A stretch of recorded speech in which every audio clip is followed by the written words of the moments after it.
अज्ञानतिमिरान्धस्य ज्ञानाञ्जनशलाकया चक्षुरुन्मीलितं येन तस्मै श्रीगुरुवे नमः। श्रीचैतन्यमनोभीष्टं स्थापितं येन भूतले स्वयं रूपः कदा मह्यं ददाति स्वपदान्तिकं।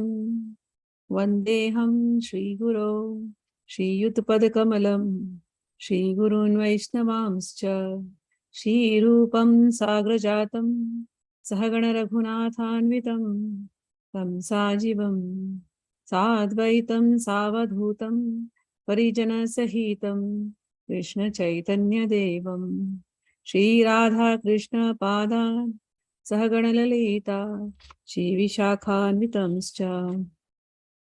हे कृष्ण करुणा सिंधो दीनबंधो जगत्पते गोपेशा गोपिका कांत राधा कांत नमोस्तुते। तप्त कांचन गौरांगी राधे वृंदावनेश्वरी वृषभानुसुते देवी प्रणमामि हरिप्रिये। वाञ्छाकल्पतरुभ्यश्च कृपा सिन्धुभ्य एव च पतितानां पावनेभ्यो वैष्णवेभ्यो नमो नमः। श्री कृष्ण चैतन्य प्रभु नित्यानंद श्री अद्वैत गदाधर श्रीवासादि गौर भक्तवृंद। हरे कृष्ण कृष्ण कृष्ण हरे हरे, हरे राम राम राम हरे हरे। नमो महावदन्याय कृष्ण प्रेम प्रदायते कृष्णाय कृष्ण चैतन्य गौर नामने गौरत्विषे नमः। शिक्षकाष्टक।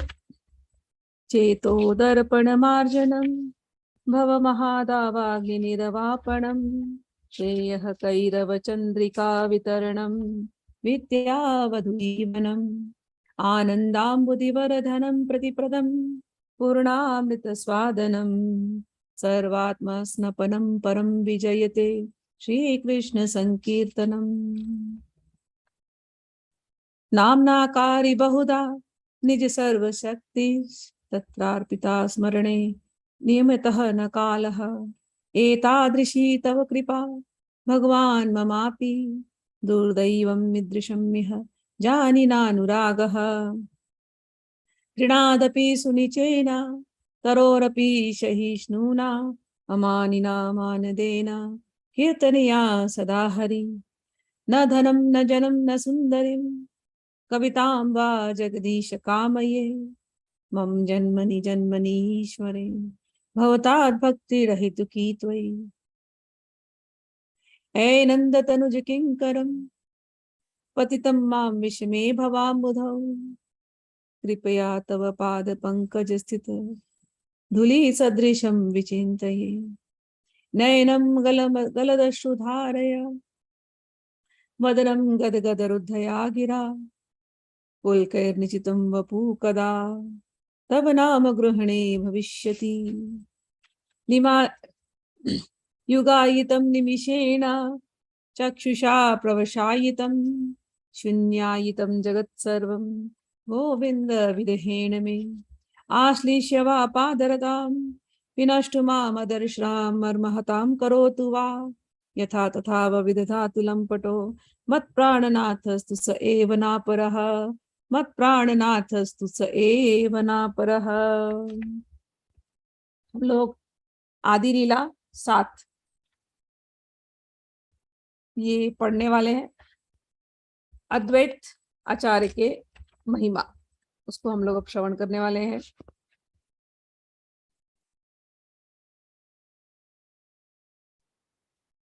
सॉरी, नॉट आदि लीला 7, आदि 6।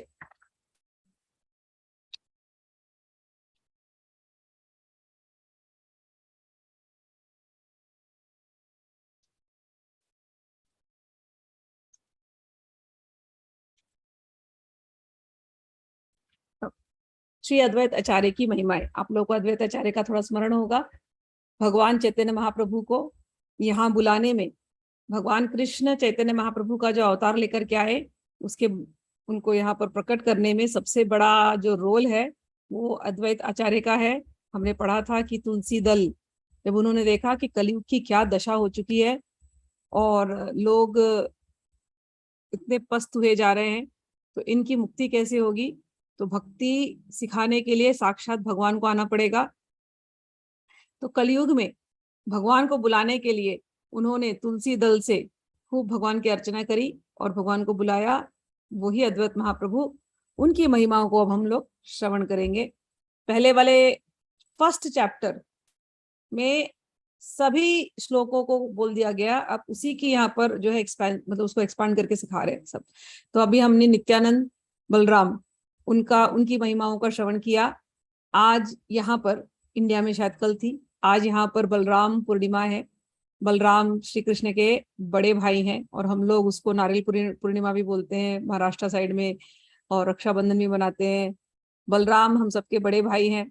बलराम जी की कृपा हो, नित्यानंद जी, वही बलराम जी नित्यानंद प्रभु बन करके आए, तो ये बलराम जी और नित्यानंद जी की कृपा हम पर हो। रक्षाबंधन हम मनाते हैं, तो किससे रक्षा मांगनी है? हमें लगता है हमारे भाई लोग रक्षा करेंगे। अच्छा है, अगर अच्छे भाई हैं रक्षा करते, बहुत अच्छी बात है। लेकिन सभी भाइयों के अंदर जो शक्ति चलती है, जो सबसे बड़े भाई हैं वो है हमारे बलदाऊ। बलदाऊ, ठीक है ना? तो बलदाऊ यानी बलराम, श्री कृष्ण के भी बड़े भाई बलराम। जब रामचंद्र जी वनवास गए तो लक्ष्मण बनकर के आए, यही संकर्षण। अब जब लक्ष्मण बनकर के आए तो उन्हें लगा कि मैं छोटा भाई हूँ, तो मैं इनकी रक्षा करने तो चल रहा हूँ पीछे पीछे, लेकिन बहुत जगह पे ये मुझे ओवर पावर कर देते हैं, तो अब मैं बड़ा भाई बन करके आऊंगा। तो वो बलराम बन करके आए, वही बलराम नित्यानंद महाप्रभु बन के आए, जिनकी महिमाएं हमने पढ़ी थी। तो पहले बलराम जी आते हैं, ठीक। उनकी आज रक्षाबंधन, यानी उनकी ही हम लोग तो उन्हीं को बंधन बांधेंगे, रक्षा, कि हे भगवान हमेशा हमारी भक्ति की आप रक्षा करना। हमारी अनन्य भक्ति जो भगवान श्री कृष्ण के प्रति हो रही है, अब इतनी जगहों पर जा जाके घूम घूम के सारे संप्रदायों को देखने के बाद, सब किताबों को छानने के बाद, सारा वेद पुराण मथने के बाद, हे भगवान भक्ति अब भगवान श्री कृष्ण के चरणों में अनन्य हो गई है, तो हे भगवान हमारे इस भक्ति की आप रक्षा करना। तो रक्षाबंधन हम बलराम जी से वो प्रार्थना करते हैं, हमारे सबके बड़े भाई बन करके हम सब पर आप अपनी कृपा रखना, जैसे आपने भगवान की रक्षा करी ऐसे हमारी भी रक्षा करना। अद्वैताचार्य भी उन्हीं का ही अंग है। अब हम लोग आगे यहाँ जा करके पढ़ेंगे। आज पूर्णिमा है, पूर्णिमा में बलराम जी का होता है, और उसके बाद में अष्टमी जब आएगी तो श्री कृष्ण का जन्म होगा, जन्माष्टमी। अष्टमी का एक चंद्र, आपने कभी अष्टमी का जो शेप होता है ना, क्रिसेंट मून, आधा दिखाई देगा आधा नहीं दिखाई देगा। तो भगवान श्री कृष्ण प्रकट रूप में भी हैं और अप्रकट रूप में भी हैं, लेकिन वो आने वाले हैं। उसका पहला जो लक्षण है वो पूर्णिमा के रूप में, संकर्षण रूप में वो प्रकट हो जाते पहले कि अब आने वाला हूं। और फिर उनका जो अगला रूप है, जो प्रकट रूप है, प्रकट नहीं भी है, वो अष्टमी को आता है। अष्टमी के चांद का जो होता है, देखो चांद के 16 एवरी डे चांद का शेप चेंज होता है, 16 डेज में जाके वो कंप्लीशन पे होता है। या तो वो न्यू मून पे होगा या तो फुल मून पे होगा। आज फुल मून है, बाद में न्यू मून पे दिखाई नहीं देता चांद। 16 डेज की जो जो चांद जो बढ़ता है, अष्टमी में पहुंचेगा तो पूर्णिमा से लेकर के अमावस तक भी अष्टमी में जो चांद पहुंचेगा ना, 8th डे पे, वो मिडिल पॉइंट हो गया ना, 8th डे मिडिल पॉइंट। अब वहां अमावस से गिनो तो अमावस से पूर्णिमा में तो भी अष्टमी में 8th डे। तो अष्टमी का जो चांद होता है ना, वो वैसी का वैसी होता है, उसका शेप चाहे तुम यहां से देखो चाहे तुम वहां से देखो एक ही है, ठीक है। और एक में वो भी आधा आधा छुपा, 50%, 50%, 50% छुपा, 50% दिखाई दे रहा है। वो भगवान श्री कृष्ण का स्वरूप है, दिखते भी हैं और नहीं भी दिखाई देते हैं। और वही भगवान जब पूर्ण रूप में दिखाई देते हैं तो पूर्णिमा के चांद में आते हैं, तो उसी को हम बलराम जी समझते हैं, और पूर्णिमा के चांद को इस प्रकार से देख करके बार बार नमस्कार करते हैं कि हमारी भक्ति बिल्कुल ऐसी निखरे जैसे ये पूर्णिमा का चांद निखरा है। हे भगवान हम पर आप हमेशा अपनी कृपा बनाए रखना, ठीक। अब हम लोग अद्वैताचार्य की महिमा करते हैं। वंदे तम श्रीमद अद्वैताचार्यमद्भुत चेष्टितम, यस्य प्रसादाद्यज्ञोऽपि तत्स्वरूपम निरूपयेत्। मैं श्री अद्वैत आचार्य को सादर नमस्कार करता हूँ, जिनके सारे कार्यकलाप अद्भुत हैं, उनकी कृपा से मूर्ख व्यक्ति भी उनके गुणों का वर्णन कर सकता है। जय जय श्री चैतन्य, जय नित्यानंद, जय अद्वैत चंद्र, जय गौर भक्त वृंद।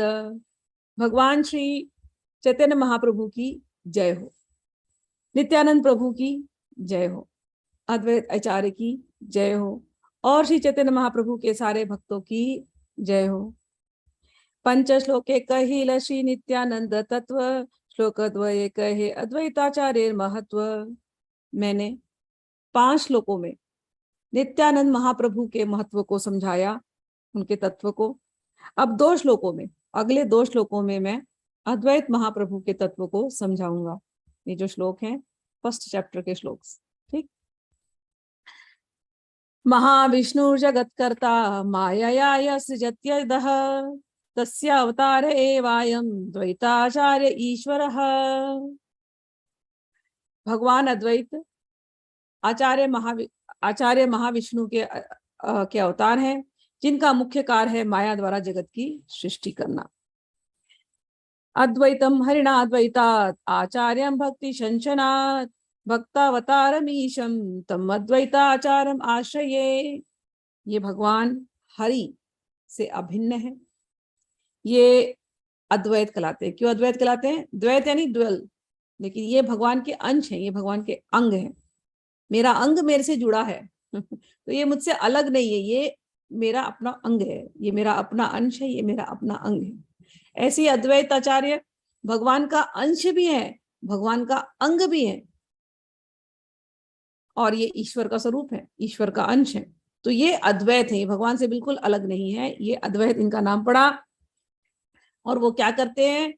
भक्ति संप्रदाय का प्रचार प्रसार करते हैं, और इसीलिए वो आचार्य कहलाते हैं। वे भगवान हैं और भगवान के भक्त अवतार हैं, इसलिए मैं उनकी शरण ग्रहण करता हूं। ये श्री अद्वैत आचार्य निस्संदेह भगवान है, उनकी महिमा सामान्य जीवों की कल्पना शक्ति से परे है। ब्रह्मांडों की सृष्टि का सारा कार्य महाविष्णु करते हैं। श्री अद्वैत आचार्य उनके प्रत्यक्ष अवतार हैं। वे अपनी इच्छा से असंख्य रूपों में प्रकट, अपने आप को असंख्य रूपों में प्रकट करते हैं, और इन रूपों द्वारा वे प्रत्येक ब्रह्मांड में प्रवेश करते हैं। अभी सिमिलर, मतलब ये भगवान के ही रूप हैं, इसीलिए ईश्वर का रूप है। इनके अंदर शिवांश भी है, ईश्वर यानी शिव होते हैं, शिवांश भी है। महाविष्णु के ही अंश शिव जी है, उन्हीं का ही अंश इनके अंदर भी आया हुआ है। तो जब सृष्टि का निर्माण होता है तो महाविष्णु भी जाते हैं, तो रुद्र भी वहां पर प्रकट होते हैं। ऐसे ही बलराम जी आते हैं, तो नित्यानंद जी भी आते हैं, तो साथ में ये भी प्रकट होते हैं, अद्वैत आचार्य प्रकट होते हैं। तो कह रहे हैं श्री अद्वैत आचार्य उन पुरुष के अंश हैं, ठीक। अतएव वे उनसे भिन्न नहीं है। निसंदेह श्री अद्वैत आचार्य ने पृथक नहीं, अपितु उन पुरुष के अन्य रूप हैं। पुरुष पुरुष कह रहे हैं तो जो विष्णु भगवान श्री कृष्ण है, श्री कृष्ण का प्रथम पुरुष अवतार, चाहे आप उसको विष्णु कहो चाहे आप नारायण कहो, एक ही बात है। विष्णु के 4 हाथ होते हैं, नारायण के 8 हाथ होते हैं, ऐसे समझ लेना जनरली। फिर लेकिन दोनों एक ही बात है, ठीक है। और फिर यही जो है ब्रह्मांड बनता है, तो ये 3 रूपों में आ जाते हैं, कारणोदक्षयी, गर्भोदक्षयी और शिरोदक्षयी। तो सब रूप में विष्णु का ही अंश चल रहा है, और ये सब संकर्षण थे, याद रखना। तो भगवान के बाद संकर्षण का ही विष्णु, नारायण, और ये सारे तीनों पुरुष रूप, इन पुरुष रूपों का ही एक अंश है अद्वैताचार्य। उनका क्या रोल है? उनका रोल है भक्ति का प्रचार करना। तो इनको भगवान का ही अंग मानना है, इनको भगवान का ही अंश मानना है। ये ज्यादा पढ़ेंगे तो कंफ्यूजन होगा। सारांश में इतनी बात मानना, अद्वैत आचार्य भगवान के अंग है। जैसे नित्यानंद प्रभु भगवान के अंग है, ऐसी अद्वैत आचार्य भी भगवान के अंग है। इनके बिना लीला नहीं हो सकती। श्री अद्वैत आचार्य सारे जगत के लिए मंगलकारी हैं, क्योंकि वे समस्त मंगल गुणों के आगार हैं। उनके लक्षण, कार्य तथा नाम सदैव मंगलकारी हैं। कोटि अंश कोटि शक्ति कोटि अवतार, एतलया सृजे पुरुष सकल संसार। माया ये छेदुयंच निमित्त उपादान माया निमित्त हेतु उपादान प्रधान पुरुष ईश्वर इच्छेद्वी मूर्ति हैया विश्व सृष्टि करे निमित्त उपादान लैया। जिस प्रकार बहिरंगा शक्ति के दो भाग होते हैं, निमित्त तथा उपादान, माया निमित्त कारण है और प्रधान उपादान कारण है, उसी तरह पूर्ण पुरुषोत्तम भगवान विष्णु भी निमित्त तथा उपादान कारणों के आधार पर भौतिक जगत की सृष्टि करने के लिए दो स्वरूप धारण करते हैं। अब ये निमित्त उपादान ये सब शब्द भागवतम में भी आते हैं, जगह जगह पे आते हैं। एक बात समझ लेना, इसको एग्जाम्पल लेने के लिए हमेशा घड़े का और घड़े को बनाने वाले कुम्हार का एग्जाम्पल लेते हैं। तो कुम्हार को घड़ा बनाना है तो कुम्हार घड़ा बना रहा है, ठीक है। तो घड़ा बनाने की इच्छा किसके अंदर हुई? वो कुम्हार के अंदर, पॉटर के अंदर हुई। तो पॉटर जो है वो मूल कारण है, वो निमित्त है। और उसने बनाया किससे? मिट्टी से बनाया, मिट्टी से घड़ा बनाया। तो मिट्टी जो है वो उपादान है। अब वो मिट्टी का एक घड़ा बनाए, घड़े को वो मिट्टी लेकर के घड़ा बनाए, चाहे मिट्टी लेकर के कोई उससे खिलौना बना दे, मिट्टी से सांप बना दे, मिट्टी से बिच्छू बना दे, खिलौना बनाते हैं ना मिट्टी की गुड़िया बना दे, मिट्टी से कुछ चौकी बना दे, कुछ भी बना दे मिट्टी से। मिट्टी लेकर के वो जो घड़े वाला है वो कुछ भी बना सकता है, लेकिन बनाने का मेन सोर्स कौन है? वो निमित्त। और बन किससे रही है? मिट्टी से। मिट्टी उपादान। तो हमें दिखता है ये दो चीज है, बनाने वाला और जो जो वस्तु बन रही है, दो चीज दिखाई दे रहा है हमें। लेकिन भगवान के केस में भगवान ही बनाने वाले हैं, भगवान ही उपादान है, भगवान ही मिट्टी है। भगवान ऐसा तत्व है जो हर एक में प्रवेश कर चुके हैं। तो भगवान का ही ये खेल है, ये पूरी जो सृष्टि है ये भगवान का ही खेल है। भगवान ने खेल बनाया है और भगवान उस खेल में खुद शामिल है। हर एक चीज जो आप देखो, दृष्टि जब शुद्ध हो जाएगी तो मिट्टी में भी भगवान नजर आते हैं और जीव में भी भगवान नजर आते हैं। सब कुछ उन्हीं भगवान का खेल है, ऐसा नजर आने लगेगा। तो खेल खेलने के लिए दो लोग चाहिए हमेशा। भगवान अकेले तो खेल नहीं सकते खेल। भगवान बोले चलो खेल खेलने के लिए दो लोग चाहिए, अपने ही अंशों को बनाता हूं मैं। तो भगवान लगे एक्सपांड होने। स एकाकी न रमते, एक हम बहुत श्यामा, हम एक हैं, अब चलो अब बहुत होते हैं, लेट्स मल्टीप्लाई। और वो बहुत बनते गए बनते गए बनते गए, और वो बन के हम हमारे ऐसे बन गए। हम सबके अंदर आकर के बैठ करके भगवान खेलते हैं, सबके अंदर। मच्छर के अंदर भी आकर के भगवान ही बैठे रहते हैं बड़े अच्छे से। जब उनको फ्यूलिंग करनी होती किसी के ऊपर जाकर के बैठ जाते, खून पीते रहते, फ्यूलिंग करते हैं। मैं तो देखते ना ऐसे ऐसे पंख उड़ाते हुए आते हैं, बैठते हैं, फ्यूलिंग करते हैं, मक्खी बन करके कहीं कुछ और जाते हैं, मधुमक्खी बन करके जा करके उड़ते हैं, पक्षी बन करके उड़ते हैं। उनको उड़ना, उनको एंजॉय करना, उनको जंगल में रहना है, डेजर्ट में रहना है, उनको हर लैंडस्केप एंजॉय करना है। तो भगवान अलग अलग रूपों में अपने आप को एंजॉय करने के लिए भगवान ही बने हुए हैं। भगवान को लीलाएं करनी है, भगवान को आनंद लेना है। ज्ञानी व्यक्ति की दृष्टि इतनी शुद्ध हो जाती है कि उसे हर जगह सर्वत्र वही भगवान नजर आते हैं, सर्वत्र। निमित्त भी वही, उपादान भी वही, खेल भी वही, खिलाड़ी भी वही, खेल का मैदान भी वही, खेल का जो जो सामान है वो भी भगवान ही। तो वही इसका यहाँ पर अर्थ है। आगे चलते हैं। इसको बहुत सारे लंबे उसको एक्सप्लेन किया गया है, लेकिन हम लोग भगवान विष्णु भौतिक जगत के निमित्त कारण है और श्री अद्वैत रूप में नारायण उपादान या भौतिक कारण है। यद्यपि सांख्य दर्शन मानता है कि भौतिक अव्यय ही कारण है, किंतु जगत की सृष्टि कभी भी मृत पदार्थ से नहीं हो सकती। भगवान अपनी सृजन शक्ति द्वारा भौतिक अवयवों को संचालित करते हैं, इसके बाद भगवान की शक्ति से सृष्टि कार्य संपन्न होता है। ये सब हम लोगों ने पहले भी समझा है, इसलिए अब उस पर ज्यादा नहीं रुक रही हूँ, आगे बढ़ती हूँ। श्री अद्वैत आचार्य कोटि कोटि ब्रह्मांडों के सृष्टा हैं और अपने विस्तार गर्भोदक्षाय विष्णु के द्वारा वे प्रत्येक ब्रह्मांड का पालन करते हैं। श्री अद्वैत नारायण के मुख्य अंग हैं। श्रीमद् भागवत में अंग को ही पूर्ण अंश कहा गया है।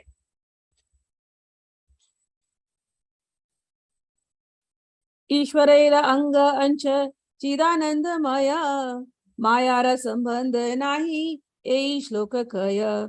यह श्लोक बताता है कि भगवान के सारे अंग तथा पूर्ण अंश आध्यात्मिक हैं, उनका भौतिक शक्ति से कोई संबंध नहीं है। तब श्री अद्वैत को अंश न कहकर अंग क्यों कहा गया?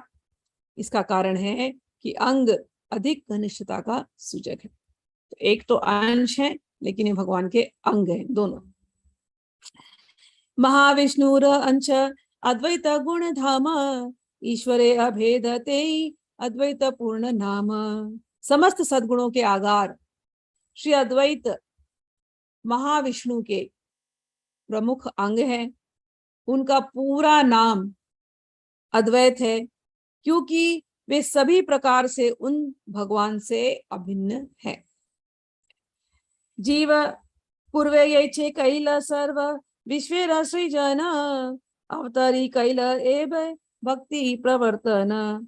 जिस तरह पूर्व काल में उन्होंने अनु ब्रह्मांडों की रचना की थी, उसी तरह अब वे भक्ति पथ को सूत्रपात करने के लिए अवतरित हुए हैं। तो ये अवतार ही है। भगवान जब आते हैं, भगवान अवतार लेंगे ना, तो उनके जितने पार्षद हैं वो उन्हीं का अंश या उन्हीं का अंग। जितने सेवक हैं सब उच्च कोटि के भक्त हैं, वही आते हैं। मुक्तात्मा लोग ही प्रकट होते हैं भगवान की लीलाओं में, अन्य लोगों को मुक्त करने के लिए। भगवान की बड़ी दया चलती है हम जैसे लोगों पर। ये लीलाएं हमारे लिए करते हैं भगवान, हमारे लिए। हम जिस युग में रहते हैं, भगवान को पता है इनसे साधन तप जप होने वाला नहीं है। आधे घंटे कोई बैठ जाते हैं और आधे घंटे में कुछ कभी हमारा थोड़ा मन लग जाता है तो हमें लगता है वाह वाह वाह, हमने बहुत बहुत कुछ पा लिया। लेकिन वो तो कुछ नहीं है, क्योंकि जो साधना की जो गति होती है, जो जो होना चाहिए, वो एक्सपीरियंस तो बहुत दूर है। आधा घंटा एक घंटे में क्या होता है? कुछ नहीं होता। तो भगवान देखते हैं कि जीव तो इतने परेशान है, बेचारे कोशिश भी कर रहे हैं मुझसे जुड़ने की, लेकिन जुड़ना इनको नहीं हो पा रहा, कठिन है इनके लिए। भगवान बोलते मैं लीलाएं लूं, मैं प्रकट होऊंगा, मैं लीलाएं करूंगा। मेरी लीलाएं इतनी सुंदर सुंदर होंगी कि इनका मन अपने आप मेरी लीलाओं में बन जाएगा। एक बार मेरी लीलाएं सुनते सुनते इनका रिश्ता मेरे साथ हो गया, बस काम बन गया। हम लोगों को क्या लगता है स्पिरिचुअल होना मतलब? हमारे जो कलयुग में ना इतनी इतनी भ्रांतियां निकली हैं, क्या बताऊं आपसे। स्पिरिचुअल आदमी मतलब उसको जो एक्सपीरियंस होता है ना, ऐसे एक थॉटलेसनेस, लोग कहते हैं थॉटलेसनेस इज द एक्सपीरियंस। एक बार मेरे पास कोई आया, Smita ji, I am not getting into thoughtlessness. I said, you don't have to get into thoughtlessness. It is very difficult. Why are you saying so? But spiritual person means no thoughts, right? Thoughtlessness. I said, no. Spiritual person means his thoughts is only on God. इस संसार में, जिस संसार में हम रहते हैं ना, ये हमारा मन बड़ा कठिन है इसको रोकना। अर्जुन जैसा व्यक्ति जाकर के भगवान से कहता है, भगवान आपने जो कुछ सिखाया, योग की बात, ध्यान की बात बहुत अच्छी लगी भगवान, लेकिन मैं आपसे कहता हूं मेरा मन बड़ा चंचल है, चंचलम ही मना कृष्ण, नहीं रुक पाता रोकने से भी। अर्जुन जैसा व्यक्ति जिसकी बाण चलाने की शक्ति को हम लोग जानते हैं। जल के अंदर रिफ्लेक्शन देख रहा था जब द्रौपदी का स्वयंवर हुआ, तो अर्जुन गए तो जल के अंदर मूविंग मछली ऊपर मूव कर रही है, उसकी आंखों को देख करके, यहां से देख करके किसी ने अगर बाण मारा हो तो उसका कॉन्सेंट्रेशन क्या होगा? ऐसी आ गया क्या? बहुत प्रैक्टिस की उस बंदे ने, ये कि नहीं अर्जुन ने। और वो कहते हैं जाकर के कि अरे भगवान आप जो बता रहे हैं ना, आपसे क्या कहूं, बड़ा चंचल मन है प्रभु, हवा से भी ज्यादा दुष्कर है ये मन। इसको बांधना, हवा जैसे हवा को नहीं कोई बांध सकता, उससे भी कहीं सटल है ये मन, उससे भी कहीं पतला है ये मन, बांधा नहीं जाता। तो भगवान को ऐसा उसको पीठ थपथपाते नहीं बोलते, भगवान बोलते अभ्यास करते रहो। अभ्यास योगे न दुकौनते वैराग्य न धारिये। अभ्यास से और वैराग्य से तुमको धारण करना पड़ेगा। तो हम लोग ये सब पढ़ते हैं। अब हमारे युग में, ये अर्जुन के टाइम पे, अब हमारे युग में आ गए, इतने डिस्ट्रैक्शन है, इतने डिस्ट्रैक्शन है, और थक जाते हैं दिन भर काम करके, और फिर सोचते हैं हम साधन भजन कर लेंगे, हम मेडिटेशन कर लेंगे और हमारा ध्यान लग जाएगा और हम सब कुछ पालेंगे। कठिन है। रियलिटी चेक पे आएंगे तो रियली कठिन है। तो भगवान बोलते कोई बात नहीं, मैं कलयुग में बहुत सरल कर दूंगा तुम्हारे लिए। मेरा नाम जपते रहना बस, भले मन लगे या ना लगे। मेरे नाम का बीज ऐसा है, चाहे तुम उसको उल्टा बो चाहे सीधा बो, जैसा भी बोला है बीज। बीज को कोई, जैसे समझो चना ले लिया आपने, चने का एक शेप होता है। अब चने के बीज को, बीज से पेड़ उगाना है तो क्या करोगे? जमीन में डाल दोगे कि देखोगे? नहीं नहीं, हर एक बीज को ऐसी ही शेप में लगाना है। देखोगे नहीं ना, जैसा बीज डाल दिया डाल दिया, बीज डाल दिया पानी डाला, आ जाएगा प्लांट उसमें से, मट्टी अगर उपजाऊ है तो भगवान का नाम ऐसा है, आपका मन लगे या ना लगे, ये बीज है, आप इनको डालो और रोज सत्संग का पानी उनके ऊपर डालते रहो। ये बीज एक दिन प्रस्फुटित होंगे ही होंगे, इनमें से निकलेगा ही निकलेगा Bhakti Lata. It is there, this is it. इतना सरल है। भले आपका ध्यान लगे नहीं, भले आपका प्राणायाम होए नहीं, भले आपका सांस ठीक नहीं है, भले नहीं, तो जो लोग ये रियलाइजेशन पे आ गए हैं, समझो, बहुत लोग नहीं आते, बहुत लोगों को टाइम लगता है रियलाइजेशन में आने में, बहुत लोग बहुत कोशिश करते, करनी चाहिए। मैं दोनों पाथ मैंने फॉलो किया और दोनों पाथ के चैलेंजेस को मैं जानती हूँ। लेकिन मेरा जीवन इसीलिए बना था कि मैं इसको, मैं पूरी तरह से इस जीवन में मैं पूरी तरह से उसको एक्सपीरियंस करूं। और साथ में गृहस्थ भी हूँ, गृहस्थी में होते हुए दोनों को कैसे एक्सपीरियंस करना है। और मेरा कोई दूसरा डिस्ट्रैक्शन कभी लाइफ में नहीं था। ओनली भगवान। और एक ही डिस्ट्रैक्शन, फैमिली डिस्ट्रैक्शन भी नहीं, मतलब उसमें उसमें ही रहती थी बस, इसके अलावा कुछ मैंने किया नहीं। क्योंकि मुझे अपने जीवन को, बहुत पहले मुझे शिक्षा मिल गई थी कि जीवन कितना कितना वैल्यूएबल है और समय कितना वैल्यूएबल है। मुझे तुच्छ चीजों में जाना ही नहीं है, अपने मन को ले ही नहीं जाना है। मैंने अपने आप को भगवान में समर्पित किया, तो उनको जानती हूँ। लेकिन अब मैं जब लोगों से मिलती हूँ, जीवन का जो मेन टाइम था मैंने भगवान में लगाया। अब जो नेक्स्ट जो है, जो भी काल है, वो भगवान की सेवा में लगाना है। जो लोग मिलते हैं उनकी सेवा करनी है। अब मैं जब लोगों से मिलती हूँ, कुछ मेरे उम्र के हैं, कुछ मुझसे सीनियर है, कुछ मुझसे जूनियर है, तो उनके जब मैं लाइफस्टाइल को देखती हूँ, फिर वो आते हैं, फिर उनको योग करना है, ध्यान करना है, ये करना है, तो मुझे लगता है बड़ा कठिन है इनके लिए। इनके लिए सरल एक ही चीज है, भगवान का नाम लेना, सबसे सरल है। लेकिन उनको भरोसा नहीं होता, उनको लगता है कि जैसे जीवन जीना कठिन है ना, ऐसे ही भगवान के रास्ते पे चलना कठिन ही होना चाहिए। ऐसे उनके दिमाग में बैठा हुआ है, सबके दिमाग में बैठा होता है। उनको अगर कह दिया जाए कि अरे भगवान का नाम ले लो, बस केवल भगवान का नाम लेने की आदत डालो, बस इतना ही तुम्हारे जीवन का गोल है, समहाउ और द अदर तुमको भगवान को याद करना है, यही तुम्हारा गोल है, तो उनको विश्वास नहीं होता। मैं शंकराचार्य की बार बार एग्जाम्पल लेती हूँ। शंकराचार्य ने वेदांत भाष्य लिखा, गीता भाष्य, तो उसमें गीता भाष्य में तो इतनी ऊंची ऊंची बातें कर दी अद्वैत की। अब लोग पढ़ते हैं उसके ऊपर, घंटों उसके ऊपर आर्ग्यूमेंट होता है, डिबेट्स होता है, अद्वैत अद्वैत क्या क्या फिलोसफी आती है, हमारी फिलोसफी ऊंची तो तुम्हारी फिलोसफी ऊंची, ऐसे ऐसे लोग आर्ग्यूमेंट करने लग जाते हैं। वो जिन्होंने ये अद्वैत की भाषा लिखी, जब उनकी माताश्री डेथ बेड पर थी अंत काल में, माता ने तो जीवन पर्यंत कभी कुछ किया नहीं, बचपन में बेटा छोड़ के चला गया, साधु बन गया, सन्यासी बन गया, पूरे दुनिया में, पूरे देश में हिंदू धर्म को वापस, क्योंकि उस समय पर बुद्धिज्म फैला हुआ था उस समय पर। तो बुद्धिज्म ने क्या किया था, बुद्धिज्म में जितने यंगस्टर है सब मॉन्क बने जा रहे हैं, भिक्खु बन रहे हैं, भिक्षु। अब सब भिक्षु बनेंगे, ये राइट नहीं है, सोसाइटी में इम्बैलेंस होगा। और भिक्षु बन करके हिंदू धर्म की जो वेद है उसका ही खंडन करने लगे, वेद को गलत तरीके से प्रोजेक्ट करने लगे। तो शंकराचार्य आए। जब भी विष्णु भगवान का अवतार होता है ना, उसके पीछे पीछे शिव जी का अवतार होता है। तो गौतम बुद्ध शंकराचार्य के भगवान विष्णु के अवतार, पीछे पीछे शंकराचार्य का अवतार। तो वो आए, और जो ये पदभ्रमित हो रहे थे यंगस्टर्स, हमारे वेद को समझ नहीं पा रहे थे, तो उस वेद के एसेंस को निकाला उन्होंने और गीता भाष्य लिखी। गीता तो पूरा वेद पुराण का सारांश है। लेकिन उन्होंने एक चीज रियलाइज किया, अगर मैं ज्यादा मूर्ति पूजा बोलूंगा तो ये यंगस्टर्स जो भिक्खु बन रहे हैं इस समय, ये मूर्ति पूजा के अगेंस्ट है। इन्हें वही फिलॉसफी चाहिए जो निराकार निर्गुण वाली फिलॉसफी अट्रैक्टिव लग रही है इन्हें, वेद इन्हें पाखंड लग रहा है। तो शंकराचार्य ने बिल्कुल उसी भाषा में ही पूरा वेद दिया, जो भाषा उनको समझ में आएगी, अद्वैतवाद। और लोग उनको वाह वाह वाह वाह करके उसमें खोए रहे।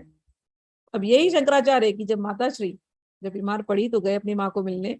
अब माता ने तो थोड़ी ना अद्वैतवाद किया है, वेदांत पढ़ा है, बुक पढ़ा, कुछ नहीं पढ़ा, बेचारी गाँव की थी, अपना गाँव का काम करना, वैसी करना, गाय भैंस जो भी होंगी, कैटल देखती होंगी, फिर किचन में जो भी गाँव गाँव में कैसा होता है वैसे काम किया होगा उन्होंने।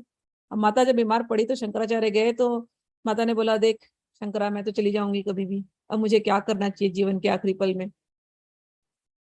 तो ये बोले, अब इनको पता नहीं, अब ये तो बड़े बड़े लेक्चर दिए हुए, तो मुंह से तुरंत निकलने लगा, हाँ अद्वैत ब्रह्म चिंतन करो माता, सब निराकार निर्गुण का चिंतन करो, अद्वैत ही ऐसे चिंतन करो। बोली, बेटा मैंने जीवन पर्यंत नहीं किया, तू क्या बोल रहा है मेरे को समझ में भी नहीं आ रहा। हाँ तेरे पास बैठने वाले बड़े इंटेलिजेंट होंगे, उनको समझाना, मुझे नहीं समझ में आ रहा। तू मुझे कोई शॉर्टकट दे, मेरी मेरी मैं कभी भी चली जाऊंगी। क्या करूं मैं, मेरे ऐसे को क्या करना चाहिए।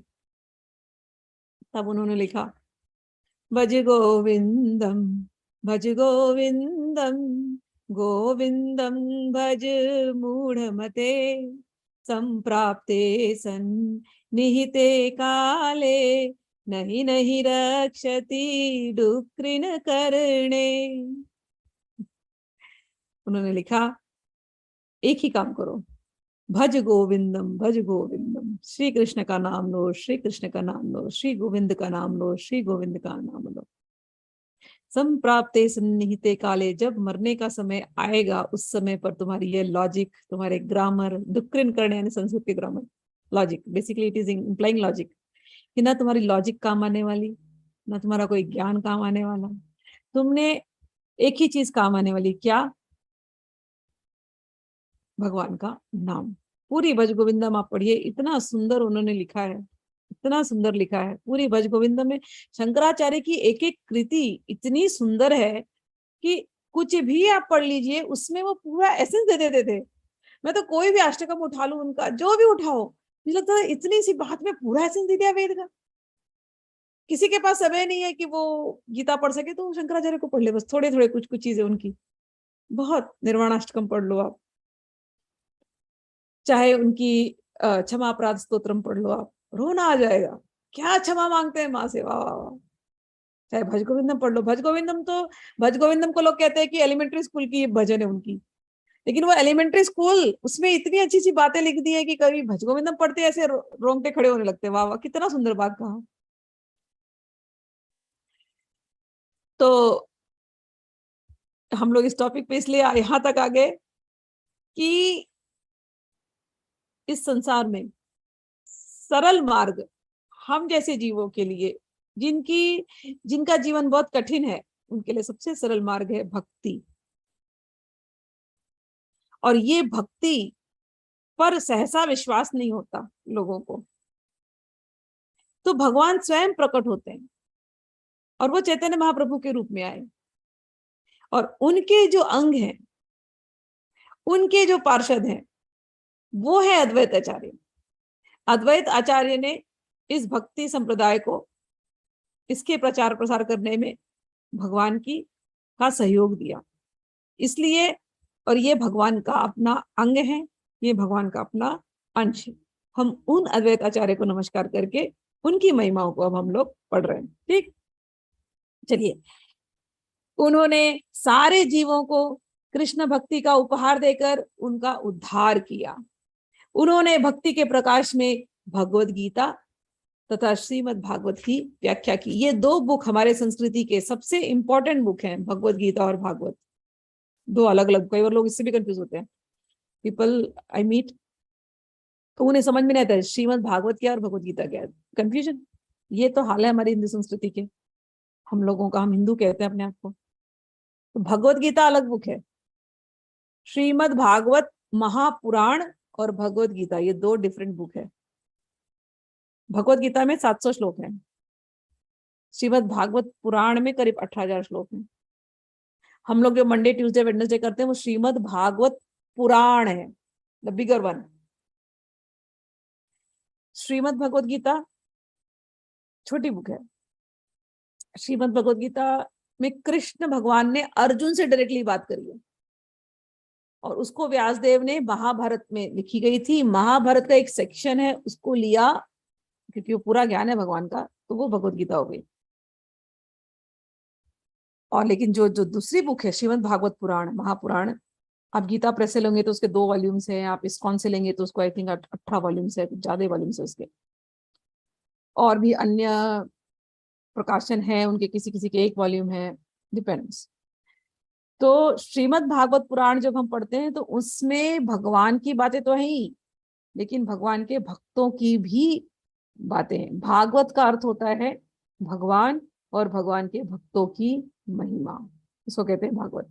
तो वो है श्रीमद् भागवत पुराण, श्रीमद् भागवतम, श्रीमद् भागवत महापुराणम, ऐसे उसके अलग नाम है। लेकिन भगवत गीता एक डिफरेंट बुक है। ठीक, तो 2 बुक है, इसीलिए यहाँ पर लिखा गया है कि अद्वैत आचार्य ने भक्ति के प्रकाश में भगवद गीता और श्रीमद् भागवत की व्याख्या की। होपफुली आप अंडरस्टूड, जिनको नहीं आता समझ में उनको बता रही हूँ।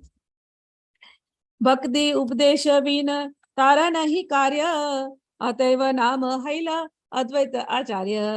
कहते उनके पास भक्ति की शिक्षा देने के अतिरिक्त अन्य कोई कार्य नहीं है, अतएव उनका नाम अद्वैत आचार्य पड़ा। वैष्णवेरे गुरु ते हो जगतेर आर्य, दुई नाम मिलने हैला अद्वैत आचार्य। वे समस्त भक्तों के गुरु हैं और संसार के सबसे आदरणीय व्यक्ति हैं। इन दोनों नामों के योग से उनका नाम अद्वैत आचार्य पड़ा।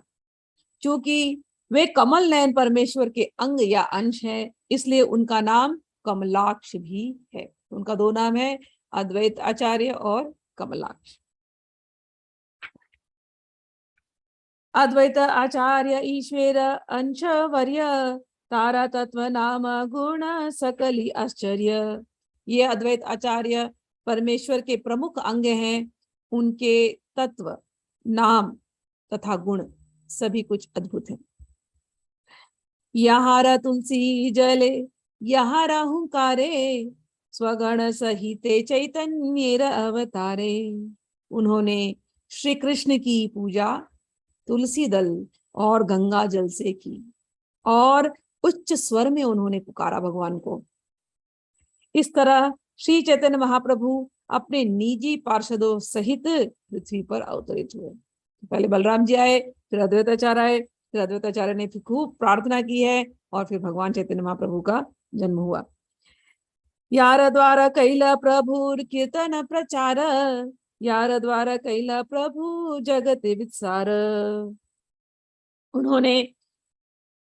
उन्हीं के द्वारा श्री चैतन्य महाप्रभु ने संकीर्तन आंदोलन का प्रसार किया और उन्हीं के द्वारा उन्होंने संसार का उद्धार किया। आचार्य गोसाईर पूर्ण महिमा अपार, जीव कोटि को थाय पाइबे तार पार। आचार्य गोसाई चैतन्य मुख अंग, आरा एक अंग तारा प्रभु नित्यानंद। अद्वैत आचार्य की गुण और महिमा असीम है, और फिर क्षुद्र जीव उनका पार कैसे पा सकते हैं। जैसे नित्यानंद प्रभु भगवान का अंग है, चैतन्य महाप्रभु के मुख्य अंग हैं, ऐसे ही अद्वैत आचार्य भी भगवान के अंग हैं। और भी बहुत भक्त हैं साथ में महाप्रभु के साथ। प्रभुर उपांग श्रीवासादि भक्त गण, हस्त मुख नेत्र अंग चक्राद्य अस्त्र सम। कहते भगवान के चैतन्य महाप्रभु के 2 अंग प्रमुख, नित्यानंद जी और अद्वैत आचार्य, और बाकी के लघु अंग हैं जैसे कि श्रीवासादि भक्तगण। वे उनके हाथ, मुंह, आंखें तथा चक्र एवं अन्य अस्त्रों की तरह है। यही सब लीला लैया चैतन्य प्रभु विहार, यही सब लैया करें वांछित प्रचार। श्री महाप्रभु ने इन सब के साथ अपनी लीलाएं की और उनको साथ लेकर के अपनी वांछित उद्देश्य का प्रचार किया। चैतन्य महाप्रभु यह सोचकर कि वे श्री अद्वैत आचार्य श्री माधवेंद्रपुरी के शिष्य हैं, उन्हें अपने गुरु का समान आदर देते हुए उनकी आज्ञा का पालन करते हैं। ये जो परंपरा है गौड़ी वैष्णव परंपरा, चैतन्य महाप्रभु की जो परंपरा है, इसको मध्वाचार्य परंपरा भी कहते हैं। और मध्वाचार्य के 2 शिष्य हुए, ईश्वरपुरी, और उनमें से अद्वैत आचार्य भी एक थे। तो अद्वैत आचार्य को चैतन्य महाप्रभु उनसे छोटे हैं उम्र में, तो चैतन्य महाप्रभु इनको अपना आचार्य मानते थे और गुरु मान करके इनको रिस्पेक्ट देते थे। लेकिन भले अद्वैताचार्य बड़े हैं उम्र में और चैतन्य महाप्रभु छोटे, अद्वैताचार्य को तो पता है ये भगवान का स्वरूप है, तो यहाँ ये भगवान शिष्य बन के इनको रिस्पेक्ट दे रहे गुरु का, लेकिन वो भक्ति से भगवान की सेवा कर रहे हैं। तो दोनों में ऐसा भले रिलेशन डिफरेंट है लेकिन अपनी अपनी स्थान सबको पता है। ठीक है, आगे कहते हैं, धर्म के सिद्धांतों की मर्यादा बनाए रखने के लिए श्री चैतन्य महाप्रभु स्तुति तथा भक्ति से श्री अद्वैत आचार्य के चरण कमलों की वंदना करते हैं। किंतु श्री अद्वैत आचार्य श्री चैतन्य महाप्रभु को अपना स्वामी मानते हैं और अपने आप को चैतन्य महाप्रभु का दास मानते हैं। तो समझ में आई ना बात? है तो गुरु शिष्य इन फिजिकल रिलेशन, जो संसारी रिलेशन में, लेकिन अद्वैत आचार्य अपने आप को क्या मानते हैं? भगवान का भक्त और भगवान का दास। और चैतन्य महाप्रभु भले छोटे उम्र में लेकिन गुरु जैसा रिस्पेक्ट दे रहे हैं इनको।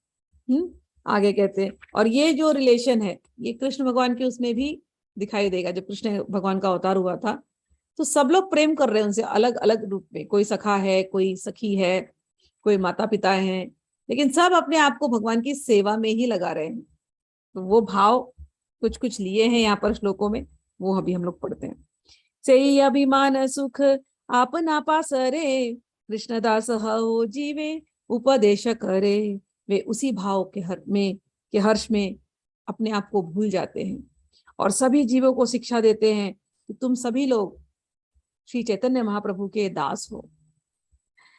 श्री कृष्ण के प्रति दास्य भाव आत्मा में ऐसा आनंद सागर उत्पन्न कर देता है कि यदि ब्रह्म से एकाकार होने के सुख को 1 करोड़ गुना कर दिया जाए तो भी वह इसकी एक बूंद की समानता नहीं कर सकता। ब्रह्मानंद, तो मैंने कहा ना, ध्यान करने बैठते हैं तो ब्रह्म ज्योति दिखाई देती है, ब्रह्म ज्योति में कई घंटों आप खोए रहते हो, उसको कहते हैं ब्रह्मानंद। लेकिन ब्रह्मानंद का कुछ सुख बहुत ही छोटा है। ये जो सुख आपको मिलता है ना ब्रह्मानंद, ये भी बहुत छोटा है। क्यों? जिसके अंदर दास भाव आ गया, हम भगवान के सेवक हैं, उसका जो आनंद रहता है ना वो अलग ही होता है कि हम भगवान के सेवक। हर रूप में वो भगवान की सेवा कर रहे हैं, सुबह से लेकर शाम तक भगवान की सेवा करते हैं और तत्पर होते हैं और सेवा करने के लिए। वो जो सुख है वो ब्रह्मानंद के सुख के आगे, ब्रह्मानंद का सुख उसके आगे कुछ नहीं। वे कहते हैं, मुई ये चैतन्य दास आरा नित्यानंद, दास भाव स में नहीं अन्यत्र आनंद। वे कहते हैं, श्री नित्यानंद और मैं श्री चैतन्य महाप्रभु के सेवक हैं, अन्यत्र कहीं भी ऐसा सुख नहीं है जैसा इस सेवा भाव में मिलता है। परम प्रेसी लक्ष्मी हृदय वसती, देहो दास्य मुख मांगे करिया विनीति। यद्यपि भगवान के वक्षस्थल में उनकी परम प्रेयसी लक्ष्मी देवी रहती है, किंतु फिर भी उनकी यही याचना करती रहती है कि उन्हें उनके चरणों की सेवा का आनंद प्राप्त हो। भगवान कृष्ण के सारे पार्षद संगी ब्रह्मा, शिव, नारद, शुक्र, सनातन कुमार दास्य भाव में ही अधिक प्रसन्न रहते हैं।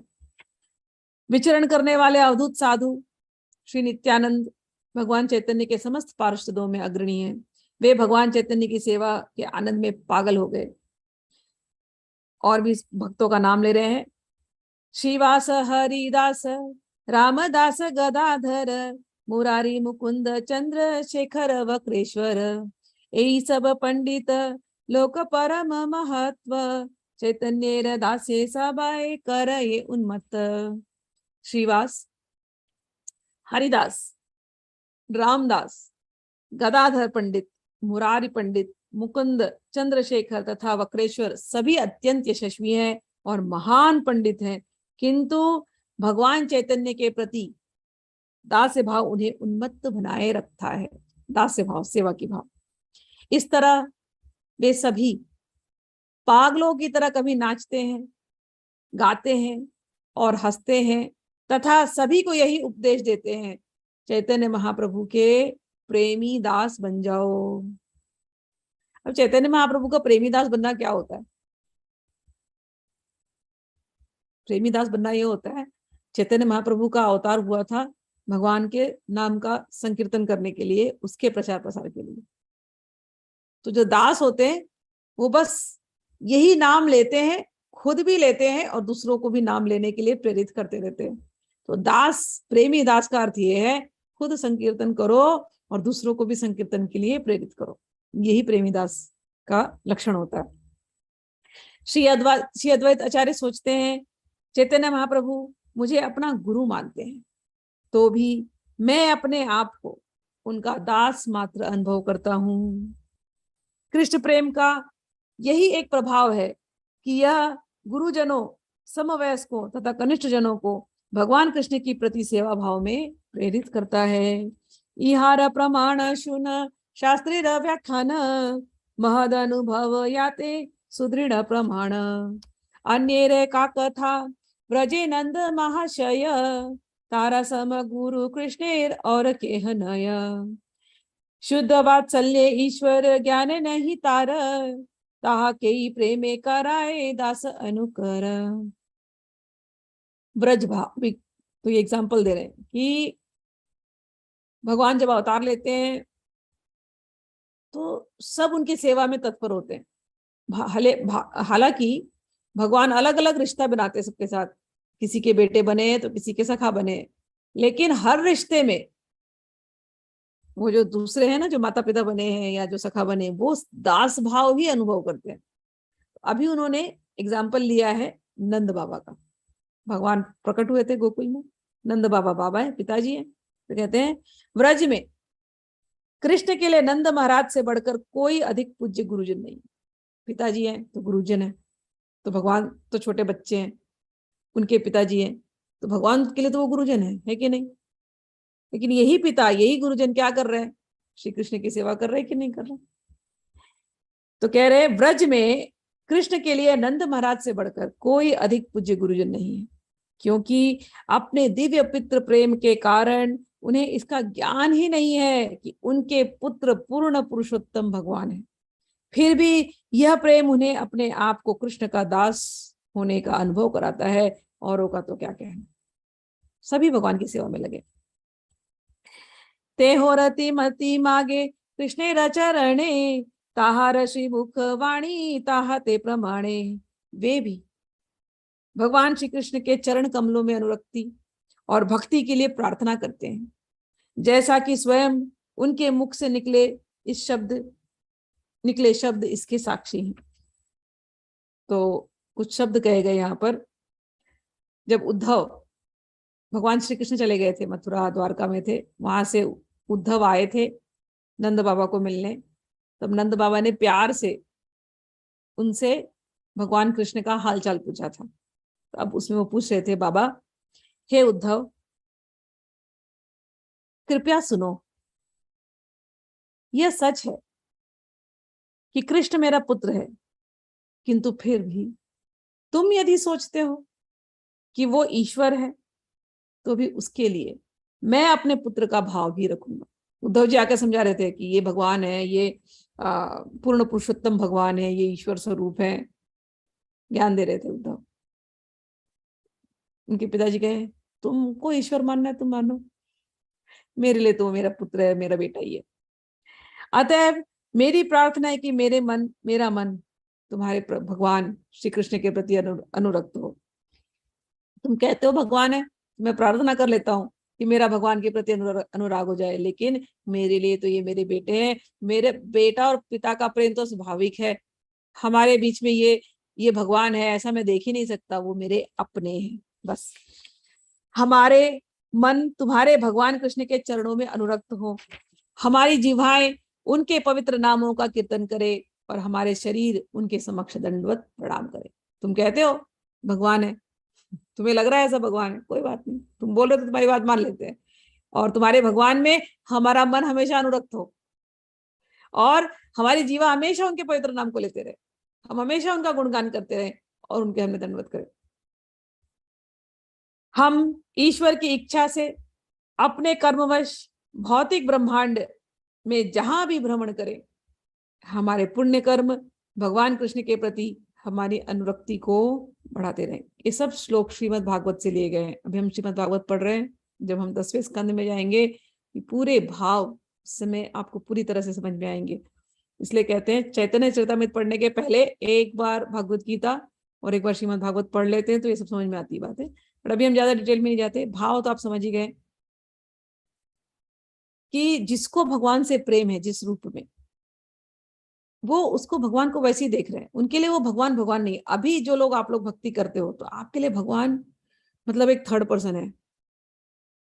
आपको आपके लिए आपकी फैमिली फर्स्ट है ना। कई बार ऐसे पीपल टेल, अरे मुझे ये देखना है वो देखना है, बच्चे का ये प्रॉब्लम है, बच्ची की ये प्रॉब्लम है, पहले उनका ध्यान देना है फिर हम भगवान का ध्यान दे देंगे, है ना। हमारा सोचना कैसे है, हमारी फैमिली कम्स फर्स्ट, भगवान कम्स नेक्स्ट। भक्ति में उल्टा होता है, हमारी फैमिली ही भगवान है, everything else is next, everything else is next. और वो ट्रेनिंग करानी पड़ती है। ट्रेनिंग शुरू होती है जैसे हम घर में भोग लगाते हैं। अभी क्या करते हैं, खाना बनाया फट से अपने खा लिए। भगवान को तो केवल जन्माष्टमी के दिन भोग लगाना पड़ता है ना, वो भी क्या लगाना पड़ता है, जन्माष्टमी के दिन भोग लगा देंगे। बाकी दिन किसी किसी घर में भोग लगता है तो क्या है, थोड़ा सा चना कुरमुरा रख लेते हैं, थोड़ा उसमें से मिश्री डाल देते हैं, भगवान को भोग लगा दिया, हाँ रख दिया चना मिश्री रख दिया। खुद तो बकरी कैसे खाए जा रहे हैं भगवान को केवल चना मिश्री। क्योंकि भगवान अभी वो नहीं बने तुम्हारे लिए जो बनना चाहिए। तुम्हारा परिवार तुम्हारे लिए इतना इंपॉर्टेंट है, भगवान अभी परिवार नहीं है तुम्हारे।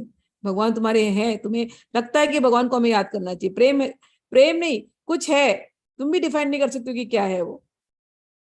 क्योंकि प्रेम, मैं इसलिए ऐसा कह रही हूँ, प्रेम जब होता है तो प्रेम में तो भगवान ही होते हैं, और तो कुछ दिखता नहीं है।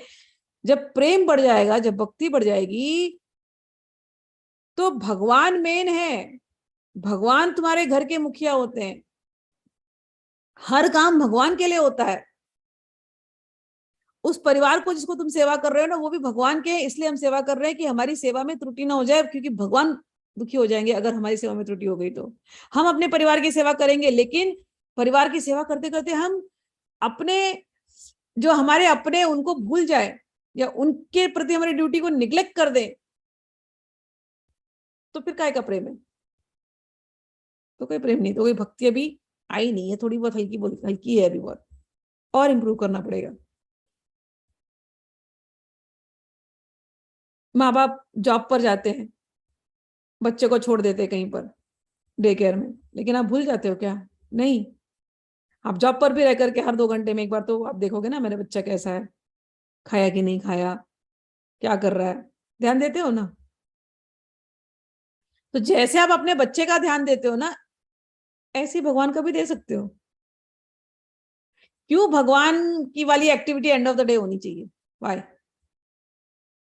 क्योंकि आप भगवान को के प्रति जो भक्ति करनी है उसको अपने end of the day activity रखी है, इसलिए वो भगवान भूल जाते हैं। एंड ऑफ द डे में इतने आप थक जाते हो कि फिर एंड ऑफ द डे में कई बार ना आपका ध्यान होता है, ना भक्ति होती है, ना मंत्र होता है, ना कुछ कुछ नहीं होता फिर आप बोलते रहते, अरे हमारी भक्ति पहले बड़ी अच्छी चल रही थी, अब अच्छी नहीं चल रही है। क्योंकि भगवान अभी आपके लिए मुख्य नहीं है, इंपॉर्टेंट नहीं है। कई बार लोग लोग आएंगे, अरे भगवान का माला जपते हुए बड़ी नींद आने लगती है, पता नहीं क्यों नींद आती है भगवान का नाम लेते ही। कई बार ऐसे पूछते हैं, उनके हाथ में नोट पकड़ा दो, 20,000 की गड्डी, 1 लाख रुपए की गड्डी पकड़ा दो, अब बोलो जरा गिनो तो नोट, और बोलो ये 1 लाख तुम्हारा है, गिन लो ना। लेकिन अब वो 1 लाख जब गिनना रहेगा ना तो उनको नींद आएगी क्या? पूरा गिनने के बाद फिर से गिनेंगे, तीसरी बार गिनेंगे कि कहीं कुछ गड़बड़ न हो जाए रुपए में। क्यों? वो रुपए के प्रति महत्व बुद्धि है, वो इंपॉर्टेंट है। भगवान के प्रति अभी वो महत्व बुद्धि नहीं आई है, क्योंकि जिस दिन महत्व बुद्धि भगवान के प्रति आएगी उस दिन बाकी के काम पीछे होंगे, यही काम सबसे इंपॉर्टेंट होगा। जब तक हम हजारों रीजन दे रहे हैं क्यों हम भगवान को, क्यों भगवान टले जा रहे हैं, भगवान भी बोलते ले लो मजे, ले लो तुम, कोई बात नहीं, मैं भी मजे में हूँ मैंने तो दुनिया क्रिएट ही की है मजे के लिए, तुमको जब हमारी याद आएगी तो आ जाना। मेरा घर खुला है, खुला ही रहेगा तुम्हारे लिए, ये केवल भगवान पे अप्लाई होता है और किसी पे नहीं होता कोई जब तुम्हारा हृदय तोड़ दे तड़पता हुआ, जब तुम्हें छोड़ दे तब तुम मेरे पास आना प्रिय, है ये गाना है ना, ये केवल भगवान के लिए अप्लाई होता है। भगवान बोलते हैं अभी तुम जाओ, तुमको जहां आनंद है जो करना है कर लो, जिस दिन हृदय टूटेगा आ जाना, मेरा घर खुला। उनसे बढ़कर के प्रेमी कोई नहीं संसार में, उनसे बढ़कर के चाहने वाला कोई नहीं संसार में, उनसे बढ़कर कोई अपना है ही नहीं संसार में। उनसे अपनापन बना लो तो बाकी सारे अपने जो लग रहे हैं ना तुम्हारे, वो रिलेशन ठीक ठाक चलेंगे। पहला अपनापन भगवान से बना, ये इंपॉर्टेंट चीज है।